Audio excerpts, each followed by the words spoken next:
I'm talking to Brian Weber on all things cars and repairing cars and such. And we're going to talk about how long should my car go without a major repair. In my mind, when I buy a car, it should never need one.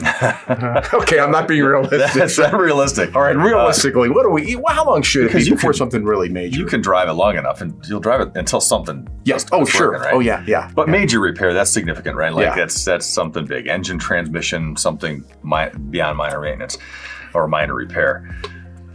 Nowadays, it's pretty easy to get to 100,000. Yeah, real easy. And with really good maintenance and a kind of a proven reliable drivetrain, which I like to do studies on and get the cars like that, 200,000. Really, with a same darn engine and like no huge. Yeah. We have a company truck, a shop truck that we've had for a long time, and it does nothing but work. It pushes a plow and tows a trailer. It's got 297 on it now without a major repair, and it's old. Oh my gosh, it's had a lot of body work, but it hasn't had a major. I will say, I bet any car that is birthed, coming out of the factory, hopes that it goes to somebody who works on cars because it takes care of it. It's going to be taken care of, and regular maintenance.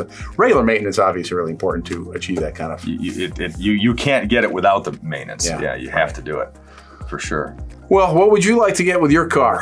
If it's young enough right now, maybe you have these guys bring it in for the oil changes and regular maintenance because they'll take care of your car and it'll last a long time. And I'm going to mention it. They actually have a 500,000-mile warranty. Engine warranty, yeah. You can find out more at the website because we talk about this a lot. So head to the website right now, weberautomotive.com. Thanks, Brian. Thank you.